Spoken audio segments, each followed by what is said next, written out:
So these days, there's a thin line between affirmations and spells, so let's see how music lyrics can lead you straight to hell. Let's discuss.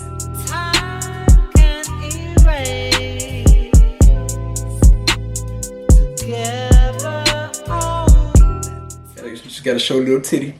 Gotta show a little titty. What's up, y'all? It's your boy Beasley here. I hope you all are staying cool, calm, and collected out there. So this is yet another music video. Y'all, when it comes to music, I gotta say, I absolutely love music. Music really moves me, music speaks to me, and music can really pull me out of a deep, dark, depressing hole. Y'all, for some reason, I keep falling in dark, depressing holes, but the one thing that would help me get up, get out, and get something is music. Music vibrations can really uplift you and push you to where you need to be. But however, you guys, when it comes to music today, most of it is severely lacking and extremely low vibrational. And we've been going down to a low vibrational hell for a very long time. We've been spiraling down to music hell for a long time.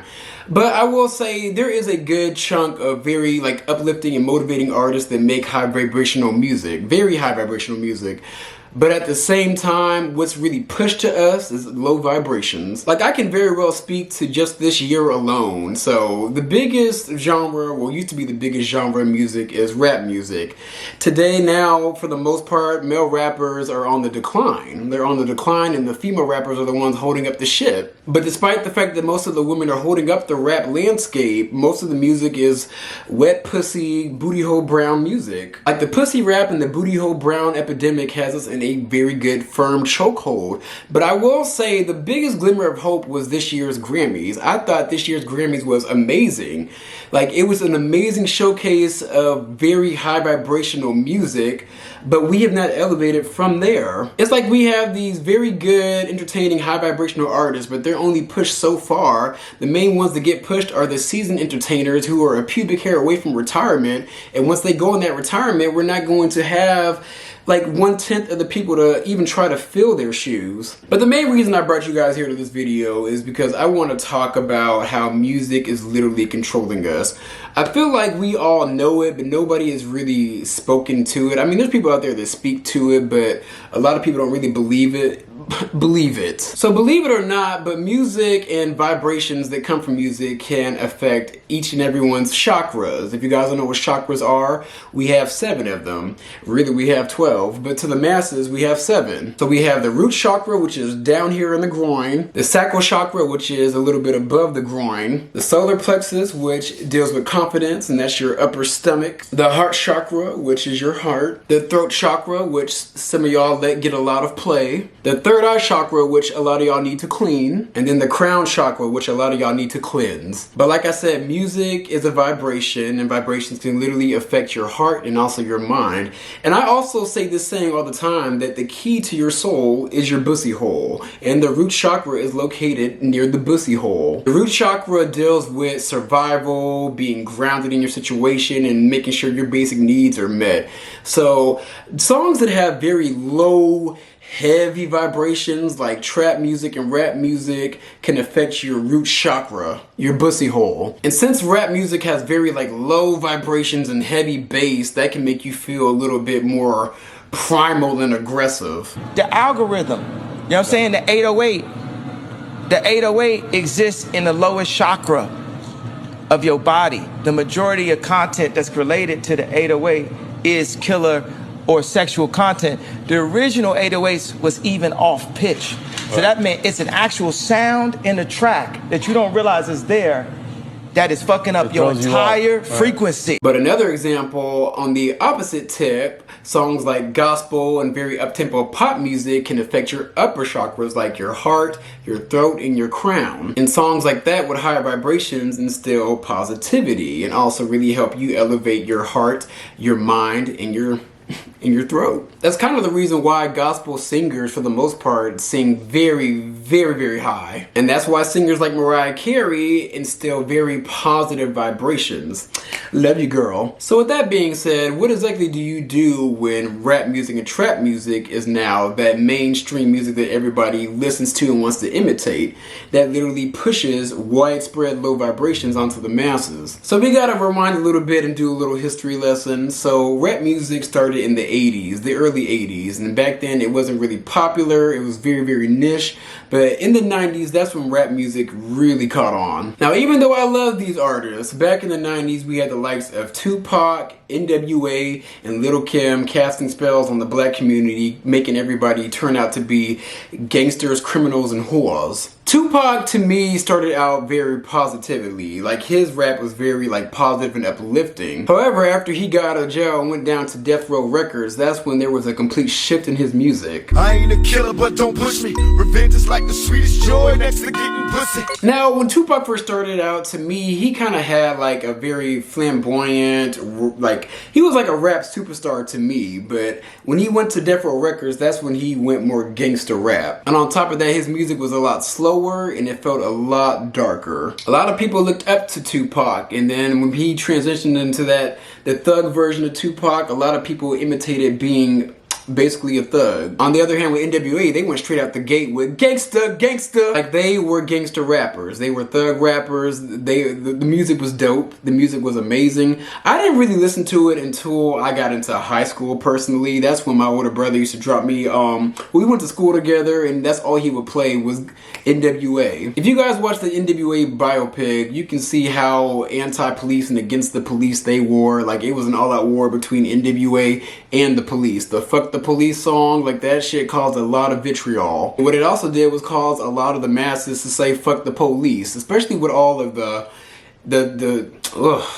it's so hard to think about it, but all the turmoil that the black community faced against the police back then, it made the masses go against them even harder. And then we have Miss Lil' Kim, the original Black Barbie. Y'all, I cherish Lil' Kim because she was the first rapper that made me fall in love with rap. Now, y'all, at the age of 6, I loved Lil' Kim, and I mainly was exposed to the pop version of her. The No Matter What They Say song was the first song I heard from her, and I just fell in love.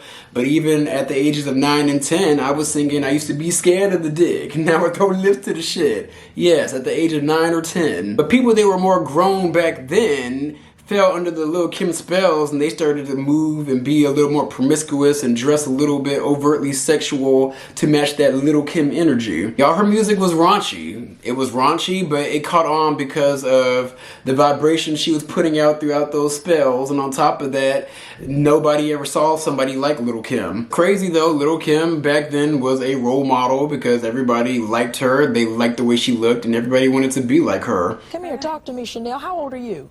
12, right? 12. And how do you listen to this music? How do you get away with that in the house? I listen to it on the Walkman. On the Walkman? On the Walkman. And why are you crying? Because you're so happy to be in front of Lil' Kim. That's how much she loves you, Lil' Kim. I love you too.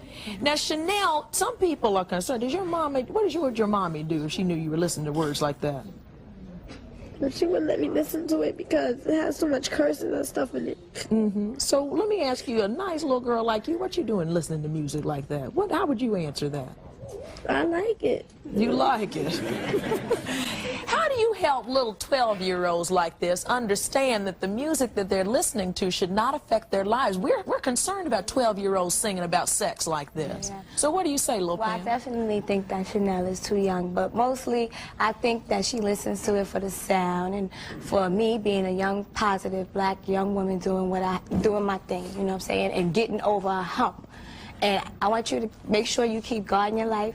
And me, as an older person to you, I want you to, be sure, I feel that you're too young to be having sex. You're too young to be listening to my music, too.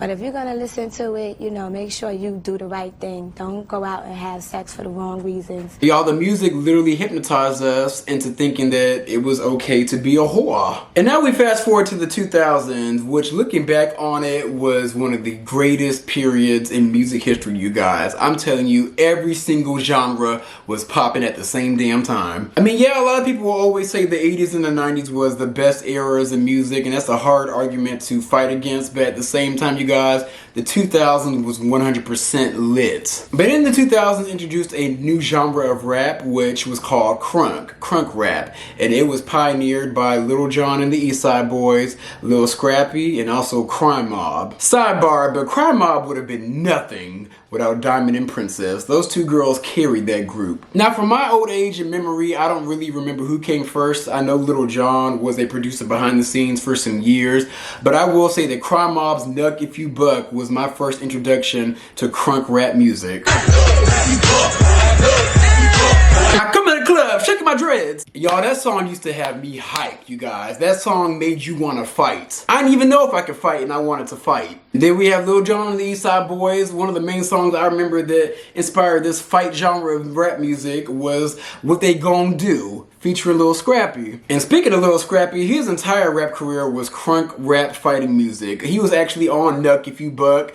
At one point, I thought he was actually a part of Crime Mob, but he did date Diamond from Crime Mob, so he was affiliated to Crime Mob. But he also had that song, Bitch Nigga, You Can Never Ever, Ever, Ever, Ever, Ever Get On My Level, Ho. And his other most popular song was We Some Head Busters. We some head busters. Now, y'all, during this era, I was in middle school, but I did have older cousins who used to go to the club to this music.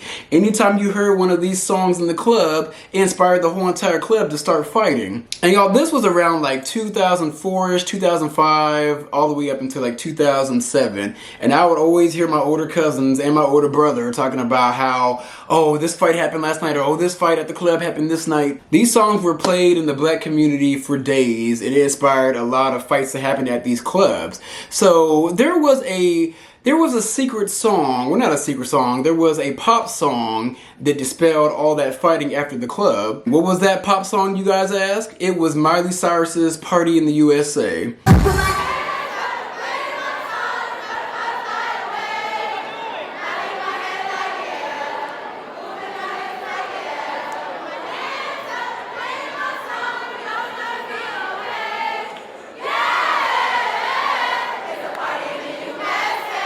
Y'all, it's crazy. The fighting was so out of control that around 2009, you know, towards the end of Miley Cyrus's Disney run as Hannah Montana, she launched Party in the USA. Since there was a lot of fighting in black clubs and black establishments back in the day, at the end, the DJ would play Party in the USA. Party in the USA is a very high, very up-tempo, poppy pop song. I love that song. Every time you listen to that song, it puts you in a very good mood. Therefore, that song would cast spells of, hey, let's have a party in the USA, but really, let's be positive, let's be happy, let's be joyful, thus making it hard for people after the club to want to fight in the club. It's crazy how songs like rap music that have a low vibrational, heavy bass sound can inspire people to be aggressive and just want to fight each other and just like shake the table. But on the other hand, Party in the USA makes everybody embrace their inner white girl and just be so just like loose and fun and playful and free. And I feel like this example right here were the early days that I saw that music actually controlled people. Now, like I said earlier, music is affirmations and spells, and they can control and transform your life for the positive or for the negative. So low vibrational rap can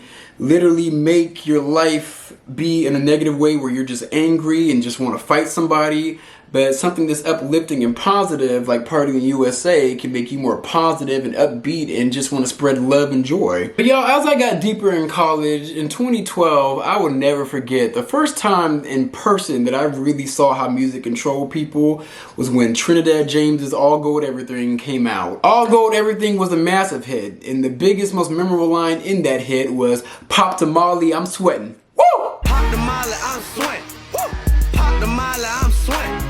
That was the main line that stuck out of that song, was "Pop to Molly, I'm sweating." So you know what happened after that? The masses started popping mollies and sweating. That was your biggest issue at that time? Yeah, Molly. I was on that Molly like every day, bro. You weren't a lean guy as much? Yeah. Lean and Molly. But I still silk, you know what I'm saying? But what I'm saying, like Molly had me gone, bro. I was like on Molly, like them Rich Gang days. Like, nigga, I was on Molly probably like 2 years straight, like every day. Like, nigga, I'm taking Molly before I go brush my teeth. I didn't even know what a molly was, you guys. Like, I had no idea what that was, but maybe I want to say down the line, a few years after that song came out, it was still a massive hit for a very long time. And people around me, everybody was like talking about, oh, I just did this Molly, like I just did Molly. Like everybody around me started doing Molly, and I was just like, where y'all even getting this from? And if you listen to that song, it has very, very low bass, low tempo, very slow tempo, but it punches. It punches you out of nowhere. When it punches, it makes you just want to sway side to side. And the crazy thing is, do people even do mollies anymore? Like, that let me know that music can control the masses and really inspire groupthink. Y'all, after Trinidad James came along and inspired the masses to do drugs, we had a resurgence of rappers inspiring us to sell drugs. That's when the Futures and the Fetty Waps came along. Like, Future had hit after hit after hit, especially Move That Dough. And then Fetty Wap's Trap Queen was a massive hit, especially with white people. And throughout those years, you guys, we were just vibrating very low after that. Just vibrating low into hell.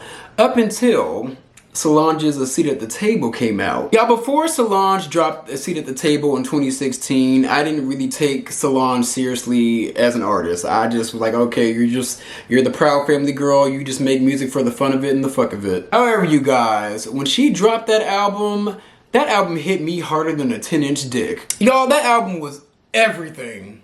Just amazing. I love that album. And the crazy thing is, when that album came out, collectively, every black person loved it, and it collectively raised the vibrations collectively of all black people. Collectively. So we were vibrating low into hell, and then Solange came in and lifted us up, up, up and on up. It truly felt like every black person was starting to really fall in love with themselves, embrace each other. Like, the vibrations were good, black people were feeling good, like we were literally going up mentally, physically, and emotionally. That album was extremely healing, you guys. I absolutely love it and I cherish it. Like, it was everything. However, we were vibrating high, high, high. And then in came Cardi B. My name is Cardi B. I'm just a regular, schmegular girl from the Bronx. Y'all, Cardi B dropped Bodak Yellow in 2017. Cardi B hit the scene just being very ratchet and couth on Love and Hip Hop. Even though I'm a fan of her and love her, she was entertaining and all that jazz. That's when we saw the shift start to go right back down into hell. It's crazy to think that back then, Solange's A Seat at the Table was collectively literally activating black people's third eye and healing our heart chakra.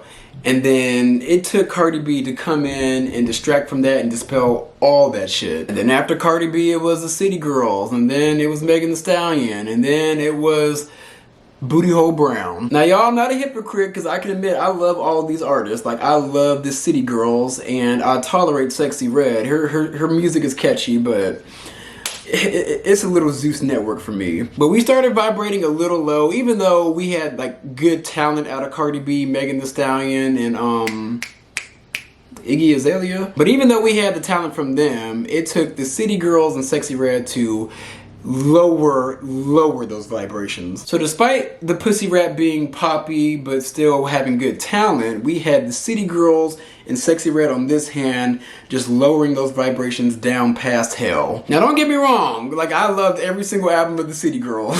I may be a hypocrite in that aspect, but those girls introduced scamming, fucking for bags, getting flued out, basically being a high-class whore. Their music went ahead and turned a whole new generation into proud whores. I'm really a whore. Like, I'm like with a W. Like, I'm a whore. But define that, though. Like, I'm a whore. I mean, the City Girls literally were a cultural phenomenon. They embraced city girl culture. Now every single person working an office job wants to be a city girl. Every teacher wants to be a city girl. Every single nurse with a BBL is now a city girl. A nurse with a BBL. And I also blame the City Girls for making love transactional. They have literally ingrained in a lot of pea-brains of a lot of women and gay men that I'm not gonna fuck with a man unless like he's in a certain tax bracket or makes a certain amount of money. Fuck niggas, get money. And then Sexy Red is just uncouth. She made it okay to be overtly sexual, overtly ratchet, and just downright disgusting. Nut in my coochie. Slap on my booty. Lip gloss brand. And the names for my lip gloss is something that nobody would have ever thought of. I got one called Nut, and it's the color of some nut. I got one called Gonorrhea. It's green like gonorrhea. I got one called Yellow Discharge, like how girls be having yellow discharge. Hole pink, booty hole brown, coochie juice. And coochie juice is clear with silver glitter. It's cute, like the cute, and it smells good. And it's so like, you know, people gonna talk but other people was like, you is a marketing genius, because the sold so fast. But it sucks because all of their music is catchy, all of it is popping, and they do have up-tempo songs, but it still has that low bass vibration in it. The City Girls also instilled the I don't want to work culture, like I don't work jobs, bitch I am a job. The City Girls song Jobs, now nobody wants to work a damn job. Having a regular 9 to 5 is now beneath everybody, all because of the City Girls. It's crazy how the phrase bend that ass over and let that coochie breathe was now a cultural phrase. They even had little kids singing it.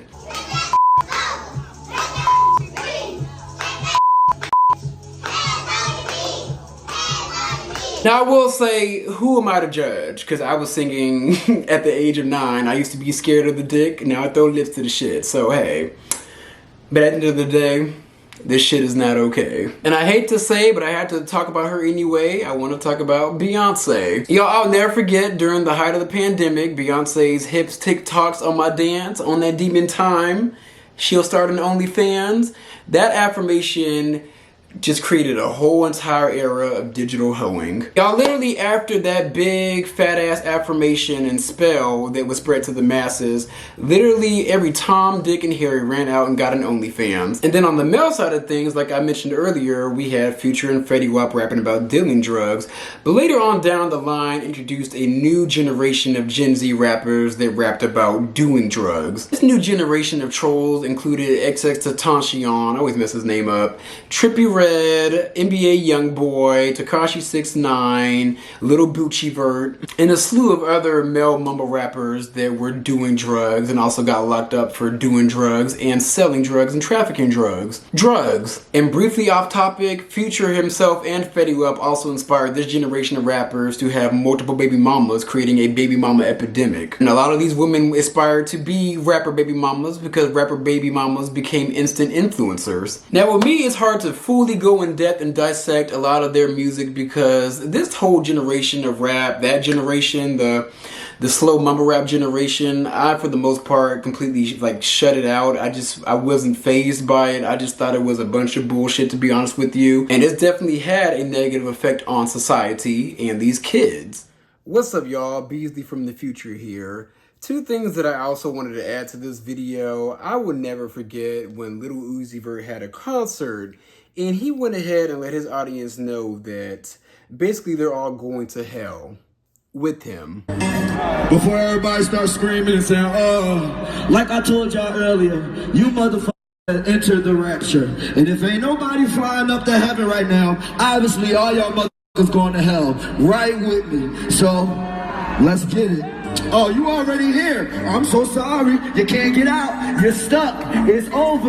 You heard the song a million times and you didn't even know. That's up. See, the thing with Lil Boochie Vert is he literally looks like a demon. He looks like the spawn of Satan. But at the same time, you guys, his music just gives that he's the spawn of Satan. His music is very catchy. It's very just in tune. It's different from rap. It's like rap pop fusion, but it's popular music. Therefore, he has a huge influence on the masses, and his music definitely low-key hypnotizes people and controls them. Like, these new artists, these younger artists, they have a huge chokehold on the youth. The youth follow these artists because they're edgy and they're different and they're against the norms of the industry. And Gen Z is against all forms of norms of society, so therefore they like artists that push the envelope and push the bar further of being completely different. I mean, hell, he even has the likes of JT hooked on him like hooked on phonics. I'll never forget, there was even a song lyric when he said he can make a city girl turn to Satan. And even though I like JT's music, she's killing it right now, it just feels like she's kind of walking on the line of dipping into the dark side. And y'all, I will never forget Travis Scott's Six Flags Astroworld debacle. Now the thing with Travis Scott, he may have been dipping it and doing it in the WWE recently, but however, I am one of the few people that still remember that sacrificial ritual that was the Six Flags concert. Y'all, you can't tell me that that whole entire concert wasn't just one big ritual. And I will never forget when he was in the crowd kind of like humming on auto-tune to a very, very low vibrational, high bass beat towards somebody that was in the crowd. And that person literally had a big old seizure in the crowd. And it literally looked like Travis Scott just summoned his soul up out of him.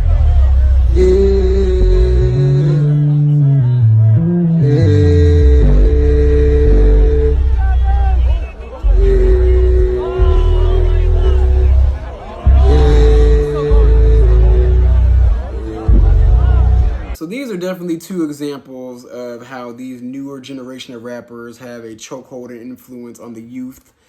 And the influence is pretty evil. When I think of the low vibrational spells that are put on these kids, I think of the show Euphoria. Now, Euphoria may be a little over the top, but Euphoria is literally how high school is these days. These kids listen to all this mumble rap bullshit music and they're doing drugs for days. And drugs can create a depression. You can be depressed out the ass after doing drugs because you're always trying to chase that high. And when you don't feel that high, you feel down in the gutter. And speaking of depression, a lot of these kids listen to the rapper by the name of Rod Wave. Now y'all, I really tried with Rod Wave. I really did, because I thought he was somebody that was like generating a new wave of rap music. But that depressing ass bullshit, I just could not. But the thing is, you guys, the kids like that depressing ass bullshit. It makes them feel like somebody sees them because he's rapping about things that they're going through internally. But at the same time, there's no way out of it. Like, he just raps about it and talks about it, and he profits off of everybody else's depression. For example, you guys, I think this happened about a year ago or 2 years ago.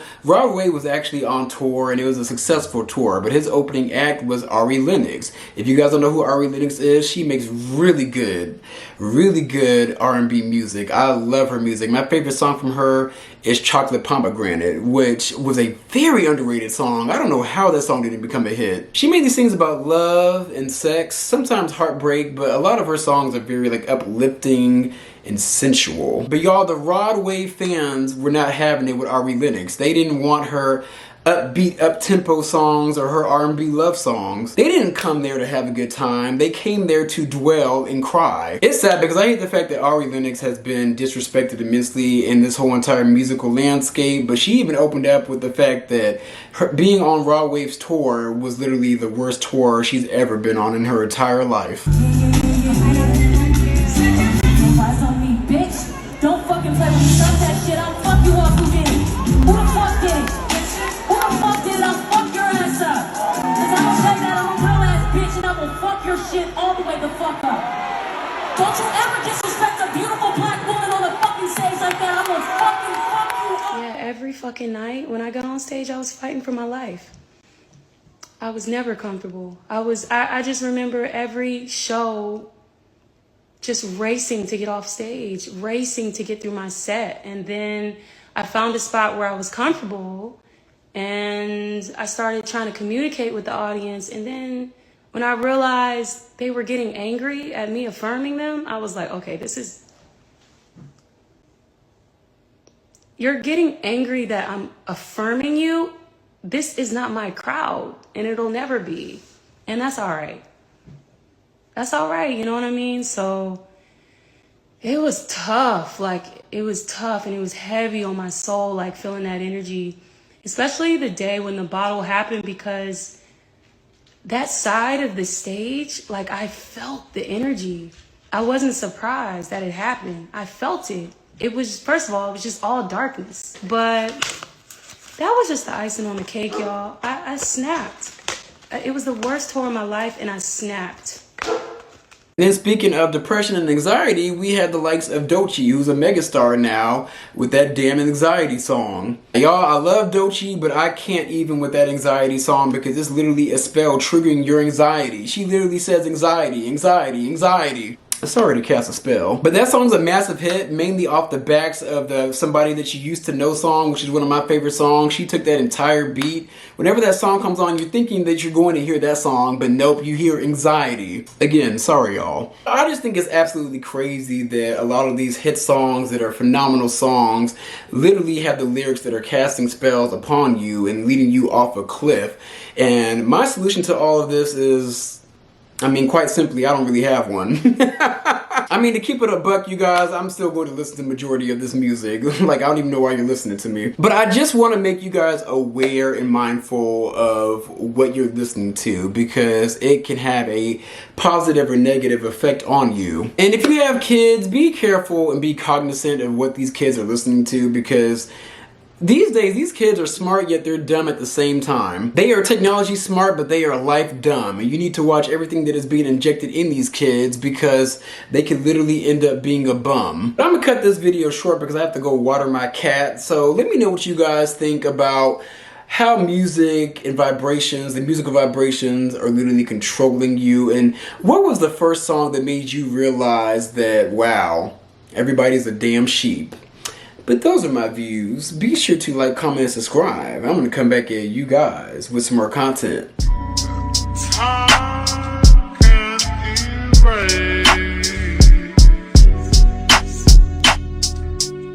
Yeah.